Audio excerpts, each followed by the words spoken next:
जी नमस्कार। स्वागत है आपका मीना वाटिका ऑनलाइन क्लासेस में। आज से हम लोग जियोग्राफी का सेशन देखेंगे। जियोग्राफी में भी वर्ल्ड जियोग्राफी यानी कि विश्व का भूगोल। तो विश्व का भूगोल से क्वेश्चन एग्जाम में पूछे जाते हैं। जैसे जो मैं आज का टॉपिक देख रहा हूँ, ये देखिए स्क्रीन पर शो कर रहा है, पृथ्वी कुछ विशिष्ट तथ्य। इनसे एग्जाम में 2 नंबर पक्का है। किसी भी एग्जाम में चले जाइए, इनसे 1 से 2 मार्क्स पूछे ही जाते हैं कि पृथ्वी का विशिष्ट तथ्य पूछ लिया जाता है।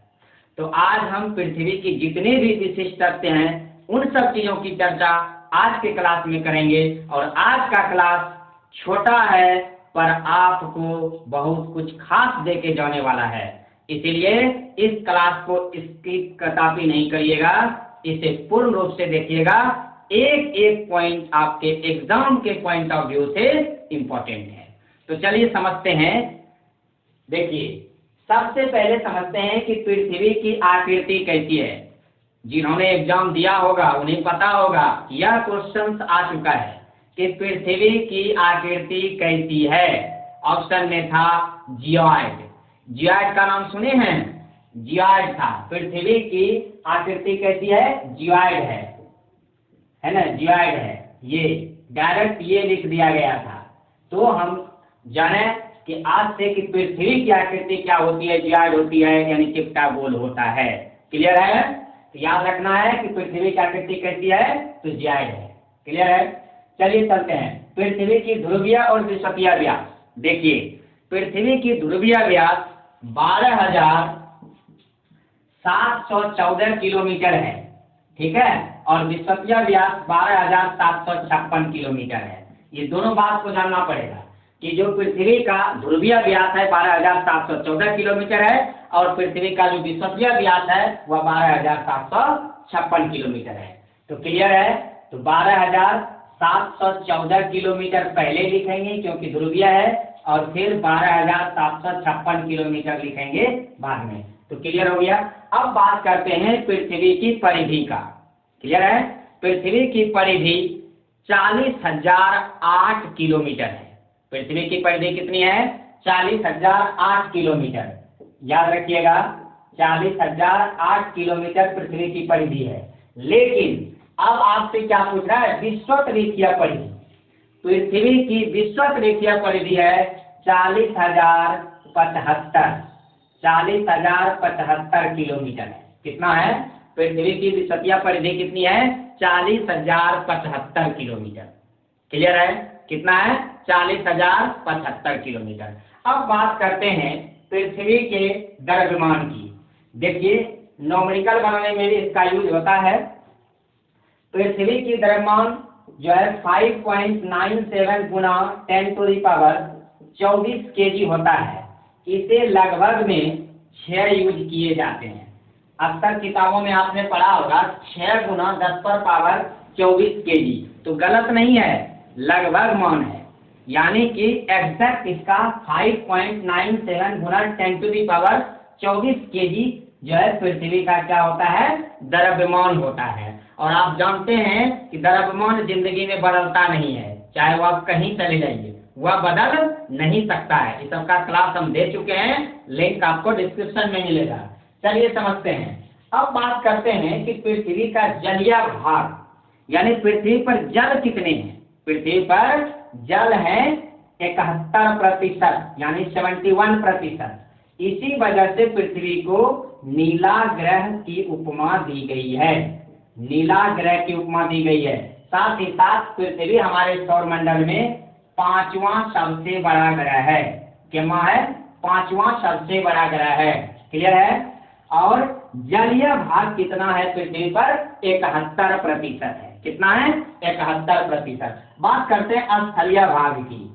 तो बचा कितना? 29%। तो 29% पृथ्वी पर स्थलीय भाग है। क्लियर है? कितना है? 29% पृथ्वी पर स्थलीय भाग है। अब बात करते हैं पृथ्वी के आयतन की। पृथ्वी का जो आयतन है वह 10.88 नहीं गुना 10⁻11 घन मीटर है। याद रखिएगा कितना है? 10 लिखते चलेंगे 10.88 गुना 10 पर पावर 11 घन किलोमीटर है, नहीं घन किलोमीटर है। तो क्योंकि आयतन है, आयतन का तो मात्रा जानवे करते हैं घन मीटर घन, तो यहाँ हो गया क्या घन किलोमीटर है। यानी कि पृथ्वी का जो आयतन है वह याद रखिएगा 10.88 गुना 10⁻11 घन किलोमीटर, मतलब किलोमीटर का होल क्यूब। क्लियर है। तो 10.88 गुना 10 पर पावर 11 घन किलोमीटर पृथ्वी की आयतन है। क्या है? पृथ्वी की आयतन है। क्लियर है। मोस्ट इंपॉर्टेंट, पृथ्वी का औसत घनत्व कई बार पूछ चुका है। पृथ्वी का औसत गुना घनत्व आप पढ़ते भी होंगे 5.5 कई बार पढ़े होंगे। तो 5.52 पृथ्वी का औसत घनत्व होता है 5.52। क्लियर है। कितना होता है? 5.52। ये पृथ्वी का औसत घनत्व होता है, डेंसिटी। यहाँ पृथ्वी का जो डेंसिटी है 5.52 होता है, जो कि पानी के घनत्व के सापेक्ष होता है। क्लियर है। अब बात करते हैं कि पृथ्वी के जो है अनुमानित आयु कितनी है। देखिए पृथ्वी की अनुमानित आयु जो वैज्ञानिकों द्वारा, एस्ट्रोलॉजिस्ट के द्वारा, खगोल शास्त्री के द्वारा ये अनुमानित आयु बताया गया है, वह है 4.6 बिलियन वर्ष है ना। पृथ्वी की अनुमानित आयु कितनी है?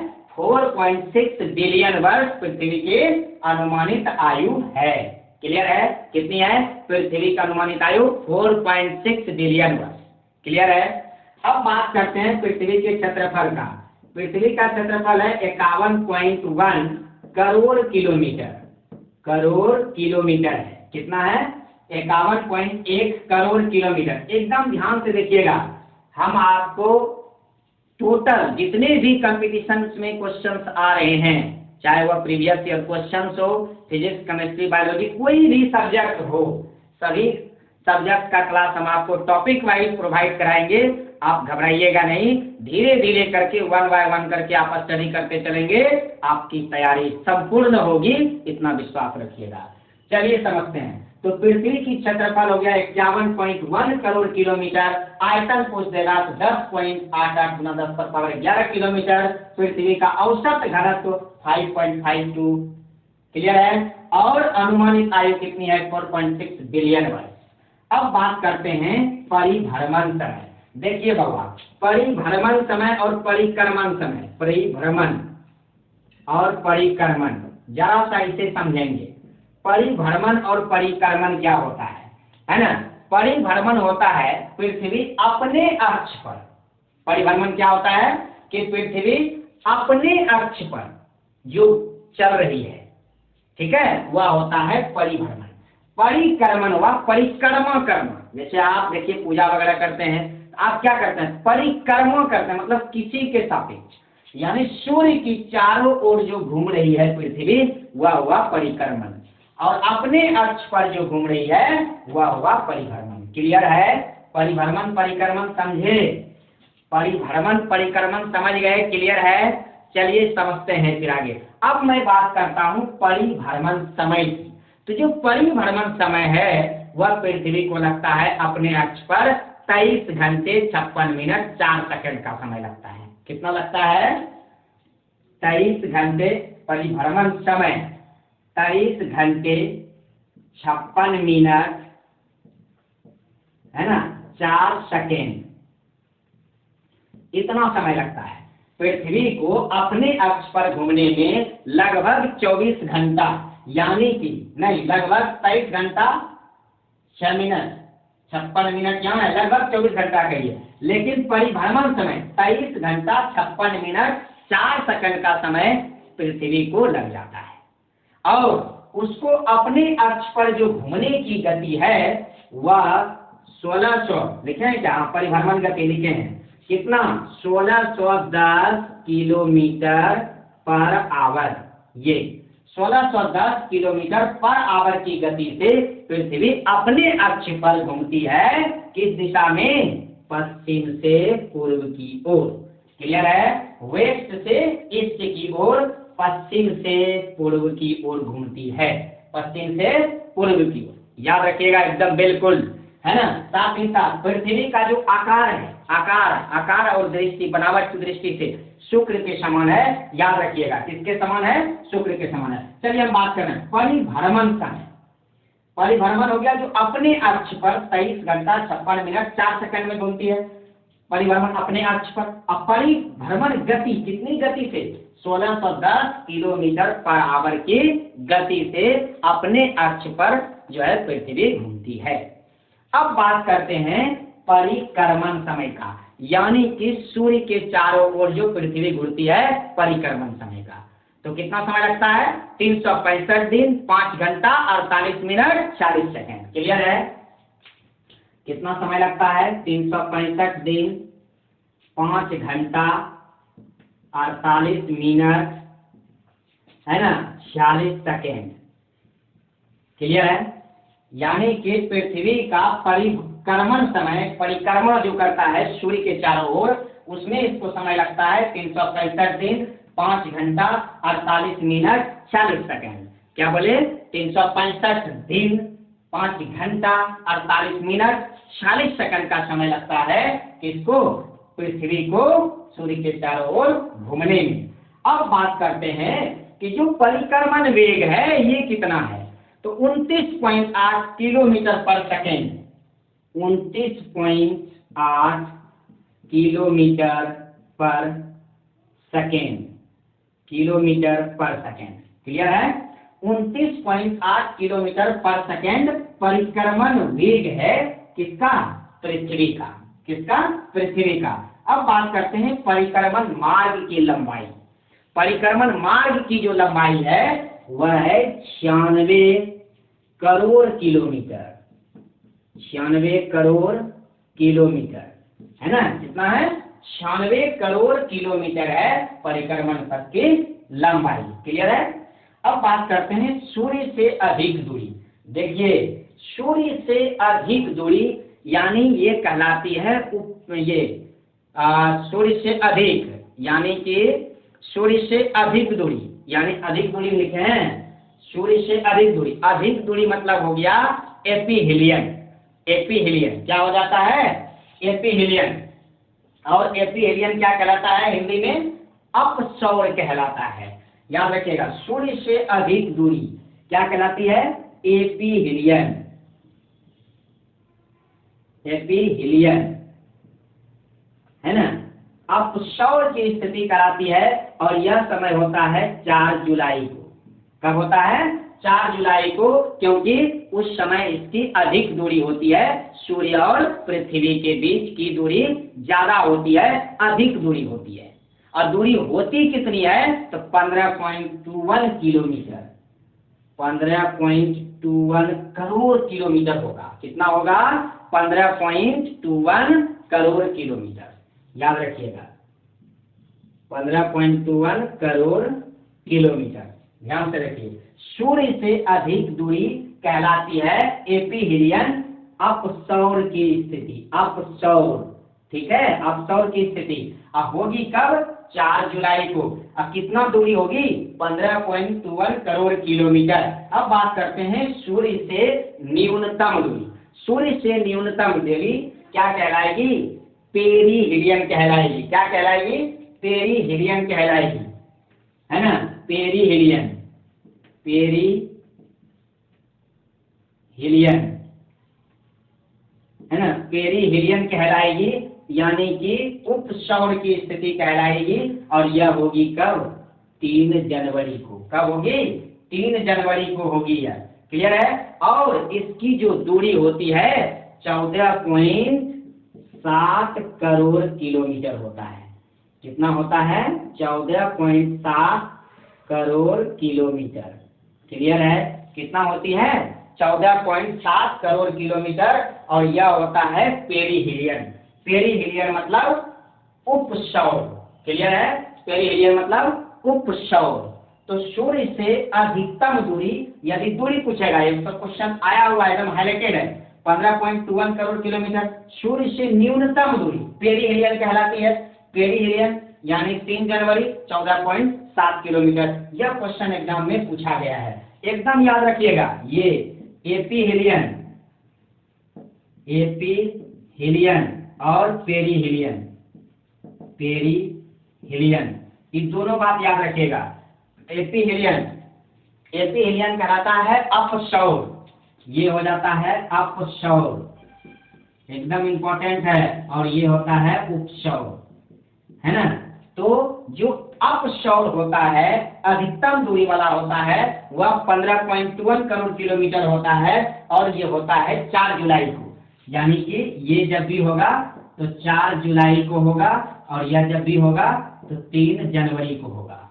क्लियर है? जब भी होगा 3 जनवरी को होगा, और इसकी दूरी, अधिकतम दूरी होगी 15.21 करोड़ किलोमीटर, और न्यूनतम दूरी होगी 14.70 करोड़ किलोमीटर। क्लियर है? दोनों चीज क्लियर हो गया। चलिए बढ़ते हैं आगे। अगला जो क्वेश्चन है वह कहता है सूर्य का प्रकाश पहुंचने में पृथ्वी तक, यानी पृथ्वी तक सूर्य का प्रकाश पहुंचने में कितना समय लगता है। नहीं तो 8 मिनट 16 सेकंड का समय लगता है। कितना लगता है? 8 मिनट 16 सेकंड का, 8 मिनट 16 सेकंड का समय लगता है। क्लियर है? कितना लगेगा? 8 मिनट 16 सेकंड का।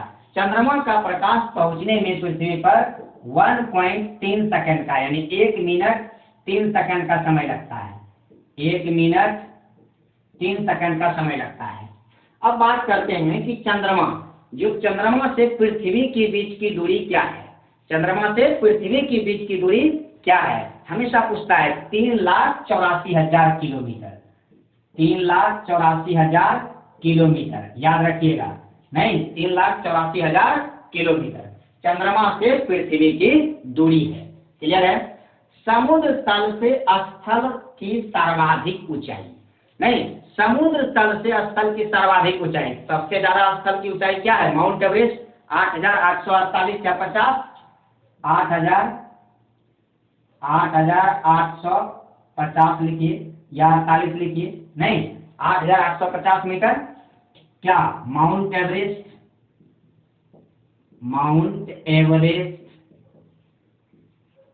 क्लियर है? माउंट एवरेस्ट हो गया 8,850 मीटर। समुद्र तल से सागर की सर्वाधिक गहराई 11,022 या 33, जो भी कहिए, इतना मीटर, जो क्या होता है? इतना मीटर मरियाना ट्रेंच, जो प्रशांत महासागर में पड़ता है, मेरियाना ट्रेंच कहाँ पड़ता है? पैसिफिक ओशन में पड़ता है। नहीं, यानी कि प्रशांत महासागर में पड़ता है, समुद्र तल से सागर की सर्वाधिक गहराई। क्लियर हो रहा है? साइरस या डॉग स्टार की बात करते हैं। साइरस या डॉग स्टार पृथ्वी से, है ना, कहाँ से? पृथ्वी से 9 प्रकाश वर्ष की दूरी पर स्थित है। हमेशा याद रखिएगा, जो साइरस या डॉग स्टार है पृथ्वी से 9 प्रकाश वर्ष, लाइट ईयर। क्लियर है? कितना दूरी पर स्थित है? 9 प्रकाश वर्ष, यानी 9 प्रकाश वर्ष की दूरी पर साइरस या डॉग स्टार स्थित है। हाँ, साथ ही साथ सूर्य से दुगुनी द्रव्यमान वाला है। सूर्य से इसका ज्यादा द्रव्यमान होता है साइरस या डॉग स्टार का। क्लियर है? साथ ही साथ क्या है? सूर्य से दुगुने द्रव्यमान वाला तारा है साइरस या डॉग स्टार, और पृथ्वी से 9 प्रकाश वर्ष की दूरी पर साइरस या डॉग स्टार स्थित है। क्लियर है? इस क्लास को आप अच्छी तरीका से देखते रहिएगा, ब्रेन में इसका कॉन्सेप्ट बनाए रखिएगा। इनसे एग्जाम में यदि ज्योग्राफी आपके सिलेबस में होगा, एग्जाम के सिलेबस का, तो इनसे जो है 1 से 2 नंबर जो है, 1 से 2 नंबर आपको पक्का कर देगा, है ना। 1 से 2 नंबर जो है आपको पक्का लाने में मदद कर देगा, और 1 से 2 नंबर काफी ज्यादा महत्वपूर्ण है एग्जाम की दृष्टि से। क्लियर है? तो चलिए, ज्योग्राफी का पहला क्लास, बने रहिएगा मेरे साथ। ज्योग्राफी का छोटी छोटी क्लास और बहुत इंपॉर्टेंट क्लास मैं आपको प्रोवाइड कराता रहूंगा। आप उसे करते चलेंगे और अच्छे खासे नंबर लेते चलेंगे। दोस्तों याद रखिएगा, समझ बढ़ेगी तो नंबर बढ़ेंगे। मैंने क्या कहा? समझ बढ़ेगी तो नंबर बढ़ेंगे। चलिए, आज का क्लास यहीं तक, मिलेंगे फिर अगले क्लास में अगले अंदाज और अगले विश्वास के साथ। तब तक के लिए बने रहिएगा मेरे साथ। जय हिंद, जय भारत।